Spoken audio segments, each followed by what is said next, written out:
आज हम जानने वाले हैं इस संसार की सबसे पहली प्रेम कहानी के बारे में, जिसमें न कोई शर्त थी, न कोई बंधन, बस एक दृढ़ता थी, एक श्रद्धा थी।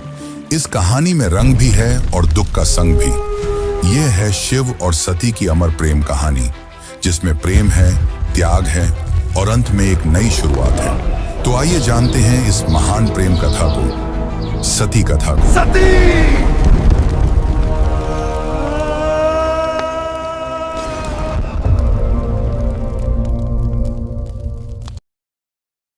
सृष्टि के आरंभिक काल की बात है, जब ब्रह्मा ने अपने मानस पुत्रों को रचा।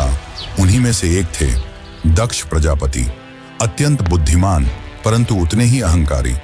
दक्ष को अपनी योग्यता, अपनी शक्ति और अपने सृष्टिकर्ता के कुल से उत्पन्न होने का बड़ा अभिमान था।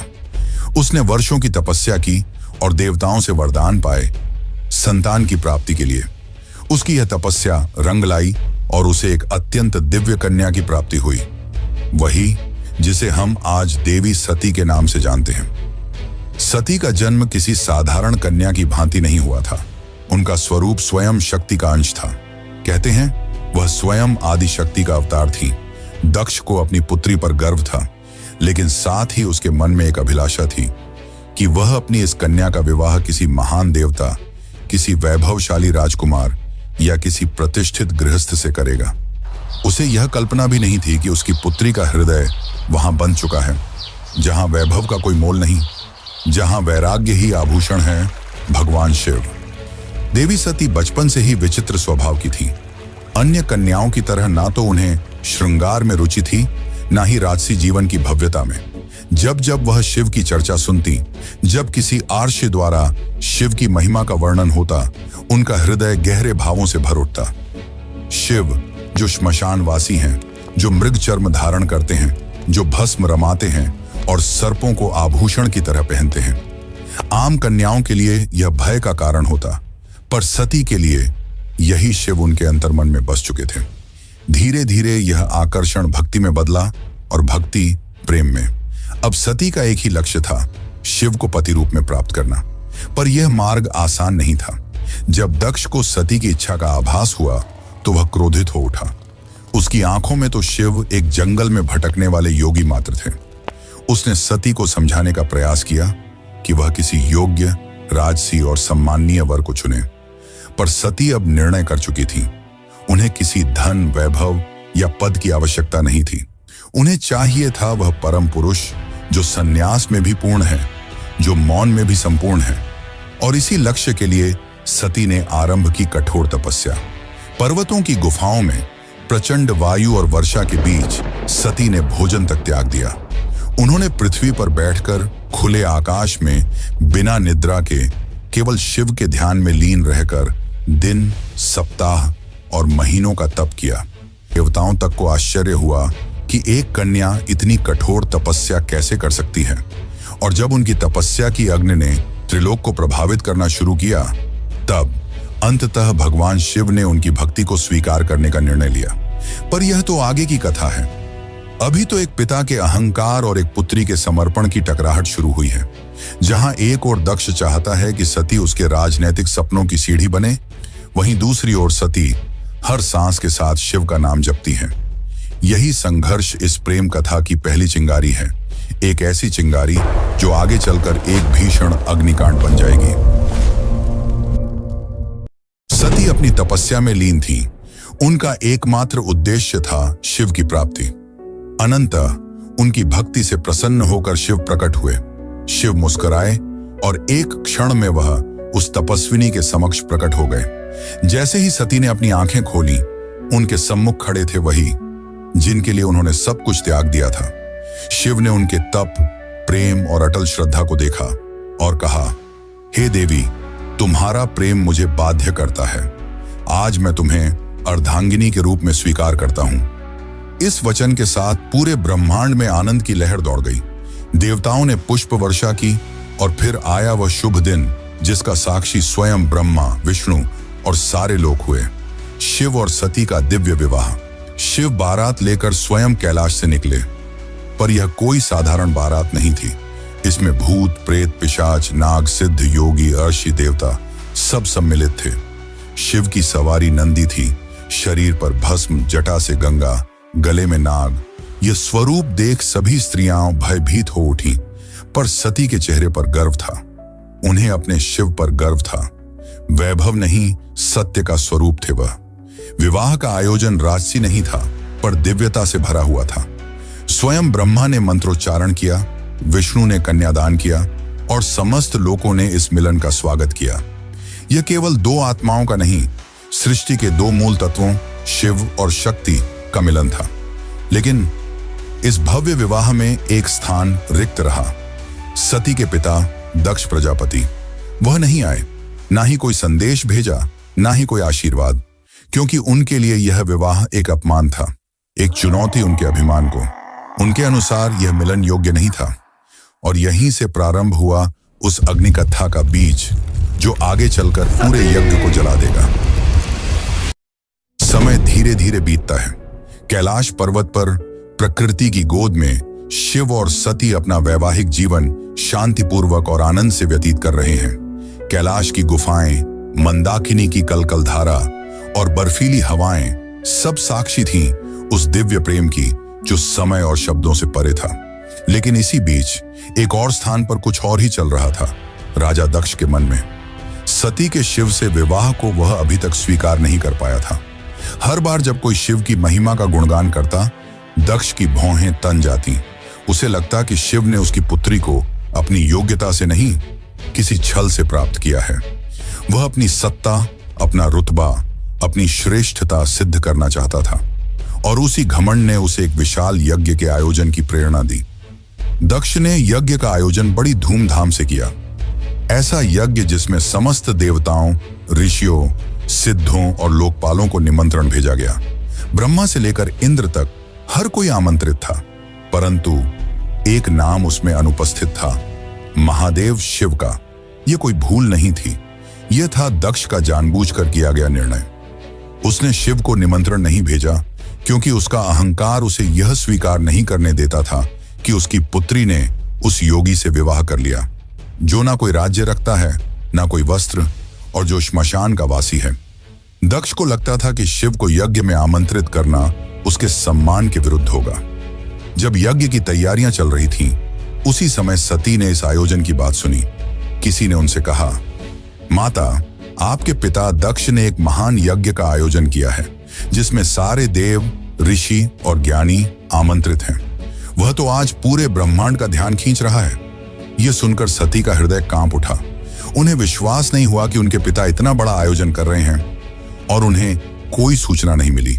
कुछ समय तक वे चुप रहीं, शायद आशा में कि कोई दूत आएगा, कोई संदेश मिलेगा। लेकिन जब स्पष्ट हो गया कि शिव और उन्हें जानबूझकर न बुलाया गया है, तब उनके भीतर कुछ टूट सा गया। एक ओर पुत्री का धर्म उन्हें पिता के यज्ञ में खींच रहा था, तो दूसरी ओर पत्नी का धर्म उन्हें शिव की मर्यादा का ध्यान रखने को कह रहा था। अंततः सती ने शिव से निवेदन किया, स्वामी, मैं उस यज्ञ में जाना चाहती हूं। शायद यह कोई भूल हो और मेरा जाना उस विघटन को रोक सके। शिव ने सती की ओर गहरी दृष्टि से देखा। वह जानते थे कि यह आमंत्रण विहीन आयोजन एक साधारण यज्ञ नहीं है। उन्होंने शांत स्वर में सती से कहा, हे प्रिय, जहां सम्मान न हो वहां स्वाभिमान को ले जाना व्यर्थ है, और मैं नहीं चाहता कि तुम उस यज्ञ में जाओ जो केवल क्रोध और घमंड से जल रही है।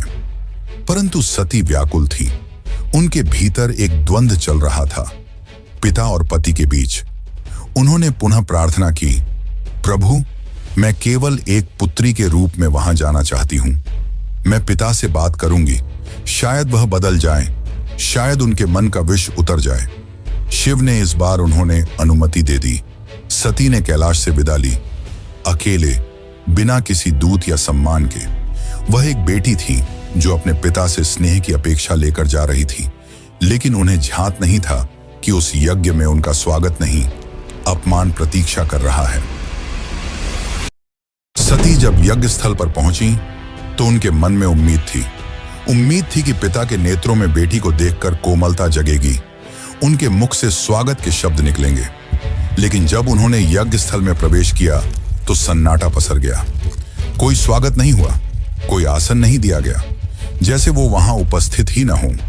वहां बैठे देवताओं की आंखों में असहायता थी। सती ने पिता की ओर देखा, धीमे स्वर में कहा, पिताश्री, क्या आप नहीं चाहेंगे कि आपकी पुत्री भी इस पावन यज्ञ में सम्मिलित हो? दक्ष ने ठंडी हंसी के साथ उत्तर दिया, पुत्री, जिस दिन तूने उस नग्न भस्म रमाए श्मशान में विचरने वाले औघड़ को अपना पति चुना, उसी दिन तू मेरी पुत्री नहीं रही। दक्ष का स्वर ऊंचा हो रहा था और उसके शब्द जैसे शिव के लिए विष से भरे बाण हो। यह सुनकर सती की आत्मा कांप उठी थी। यह केवल अपमान नहीं था, यह शिव के उस स्वरूप का तिरस्कार था जो समस्त सृष्टि का आधार है।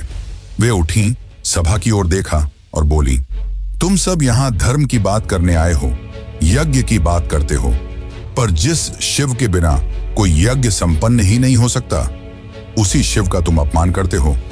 फिर उन्होंने आगे कहा, जिसे तुम औघड़ कहते हो वही काल का भी काल है, जिसे तुम श्मशानवासी कहकर हंसते हो वही मृत्यु से परे है, और जिसे तुम भस्मधारी कहते हो वही भस्म से मोह को जलाता है।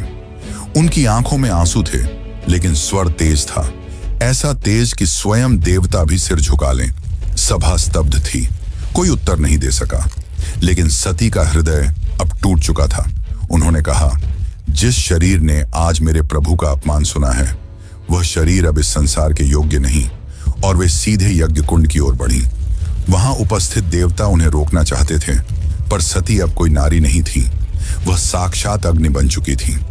उन्होंने अपने नेत्र बंद किए, शिव का स्मरण किया और अग्नि में कूद गईं। उनके चेहरे पर भय नहीं था, बल्कि एक शांति थी, एक समर्पण था जो पूरे यज्ञ मंडप को झकझोर गई। अब इस यज्ञ की अग्नि से वो तूफान उठने वाला था जो पूरे को तबाह कर सकता था। तो चलिए अब जानते हैं आगे की कथा। लेकिन उससे पहले अगर आपको वीडियो अच्छी लग रही है तो वीडियो को लाइक जरूर करें और कमेंट में लिखें, हर हर महादेव। कैलाश पर शांति थी, पर वह शांति तूफान से पहले की थी। जब भगवान शिव को यह ज्ञात हुआ कि उनकी अर्धांगिनी अग्नि में समर्पित हो गई, तो उनके हृदय में तूफान उमड़ पड़ा। आंखों में वेदना, मन में शून्यता और आत्मा में आग। ये वो शिव थे जिनका क्रोध ही प्रलय कहलाता है। शिव अपनी समाधि से उठे, उनकी जटाएं लहराईं, नेत्र रक्तिम हो उठे और सारा ब्रह्मांड कांप उठा। फिर अपने दोनों हाथों से अपनी जटाएं पकड़ी और उन्हें पृथ्वी पर पटक दिया। उसी क्षण पृथ्वी फटी और उस क्रोध की ज्वाला से प्रकट हुआ एक रूप, भयंकर, तेजस्वी और अजेय, वीरभद्र। वीरभद्र कोई सामान्य योद्धा नहीं था, वह शिव के विकराल रूप का अंश था। उसका शरीर अग्नि सा दीप्यमान था, आंखों में प्रतिशोध की ज्वाला, हाथ में तलवार। उसका प्रकट होना सृष्टि के संतुलन को डगमगाने लगा था। वीरभद्र प्रचंड गति से दक्ष के यज्ञ की ओर बढ़ चला। जिस दिशा में वह चलता, धरती कांपती, आकाश बदलता और देवताओं के हृदय कांप उठते। जैसे ही वीरभद्र यज्ञ स्थल पर पहुंचा, आकाश में अंधकार छा गया और वीरभद्र प्रकट हो चुका था। उसकी उपस्थिति मात्र से यज्ञ की अग्नि थर्रा उठी। वह बिना रुके आगे बढ़ा। पहले यज्ञ वेदी को तोड़ा, फिर वेद पाठ करने वाले ब्राह्मणों को हटाया। उसकी आंखों में एक ही लक्ष्य था, दक्ष। वीरभद्र के सामने कोई नहीं टिक सका। वह अकेला था, परंतु अजेय। उसके प्रत्येक प्रहार में शिव का शाप था और हर गर्जना में सती का विलाप। अंततः वह दक्ष के सामने पहुंचा। दक्ष अब भी अपने अभिमान में डूबा था। वह चिल्लाया, मैं यज्ञ करता हूं, मुझे कोई छू नहीं सकता। वीरभद्र ने उसकी आंखों में देखा और कहा, तू पिता कहलाने योग्य नहीं। आज तुझे उसी अग्नि में भस्म करूंगा जिसमें तूने धर्म का मजाक उड़ाया। और एक ही झटके में वीरभद्र ने अपनी तलवार से दक्ष का सिर धड़ से अलग कर दिया। पूरी सभा में सन्नाटा छा गया। देवता स्तब्ध रह गए। यज्ञ की अग्नि बुझ गई और पृथ्वी पर सिर्फ राख रह गई। वो राख जो अहंकार, अधर्म और अपमान की अंतिम परिणति थी। वीरभद्र शिव की आज्ञा पूरी कर चुका था। पर यह कहानी यही नहीं रुकती। अब आएगा वो क्षण जब शिव स्वयं यज्ञ स्थल पर पहुंचेंगे, सती के शव को उठाएंगे और सृष्टि में संतुलन डगमगाएगा। जब महादेव यज्ञ स्थल पर पहुंचे, उन्होंने सती के जले हुए शरीर को देखा। वह दृश्य ऐसा था जिसने स्वयं काल को रुला दिया। शिव ने धीरे से कंपाते हाथों से अपनी सती को बाहों में उठा लिया। उनकी आंखों से आंसू थे और फिर वह चल पड़े। शिव सती के शव को अपनी गोद में लिए पूरे ब्रह्मांड में भटकने लगे। उस विरह में जो पूरे ब्रह्मांड को भयभीत कर रहा था, ब्रह्मांड असंतुलित होने लगा। देवता भयभीत हो उठे। यदि शिव यूं ही विलाप करते रहे तो सृष्टि का संतुलन टूट जाएगा, प्रलय आ जाएगा। तब सभी देवता भगवान विष्णु के पास पहुंचे और उनसे सृष्टि को बचाने की प्रार्थना की। तब विष्णु ने अपना सुदर्शन चक्र चलाया। जैसे ही सुदर्शन चक्र चला, उसने सती के शरीर को टुकड़ों में विभाजित कर दिया। शिव कुछ क्षणों के लिए रुके पर प्रतिरोध नहीं किया। यह सृष्टि के लिए आवश्यक था। जहां जहां सती के अंग गिरे वहां दिव्य ऊर्जा फैल गई। पृथ्वी के वे स्थान शक्ति से भर उठे और वहीं बने शक्तिपीठ। ये कोई सामान्य स्थल नहीं थे, ये उस अमर प्रेम की गवाही थे जो शिव और सती के बीच था। ये थे वे स्थान जहां स्त्री, शक्ति, प्रेम, बलिदान और भक्ति सब कुछ एक साथ साकार हुए। कुछ स्थानों पर सती की आंखें गिरीं, कहीं उनका हृदय, कहीं उनके केश, तो कहीं उनके चरण, और हर स्थान एक केंद्र बन गया मां शक्ति का, जो हर रूप में पूजनीय हुई। कभी दुर्गा, कभी भैरवी, कभी भवानी। यही वे स्थान हैं जिन्हें आज हम कामाख्या, वैष्णो, ज्वाला, हिंगलाज और तारापीठ जैसे नामों से जानते हैं। इस प्रकार सती के वियोग से जन्मे ये शक्तिपीठ न केवल देवी के अंग हैं, ये उस प्रेम की शाश्वत उपस्थिति है जो आत्मा से आत्मा तक जुड़ता है। शिव अंततः हिमालय लौटे, पर अब वह ध्यान मग्न हो गए। वर्षों तक एक चट्टान की भांति बैठ गए, समाधि में डूबे। ना शब्द, ना गति, ना भावना, बस मौन और सती की स्मृति। काल की धारा आगे बढ़ती है, युग बदल जाते हैं, पर कुछ कहानियां समय की सीमाओं से परे होती हैं, और सती की कथा उन्हीं में से एक है।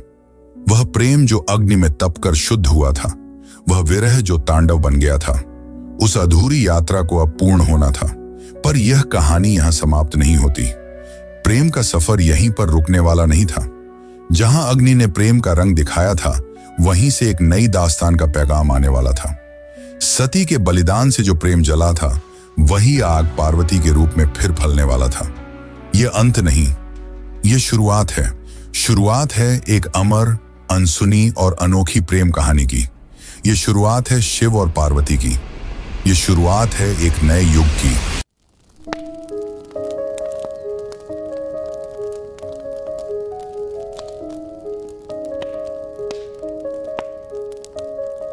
दारुण करुण सत्य सारिका अपरिजय शिवरायिका अबला जडपथिर पालिका हरदासिका सदारिका बलनि कुशैकराग्रा नक्तिन रत्ना भवसारिका किनकर्तास्मान स वैष्णव जल्पतो किनो प्रमुञ्च प्रतिधृतनयना मृदता बलनि किमु बिभ्रता किना प्रशम्य विषकञ्जकं नरमतः सदा सेनादिशति वेदसमर्यां धरे दूरनुभवा भवनिर्वणसुता विनिगीर्यमाण सर्गा सर्वयस्तोमिनी मता किञ्चयोदास्यमभ्या खिन्ना हार्दकुक्तिजातयानं हन्ति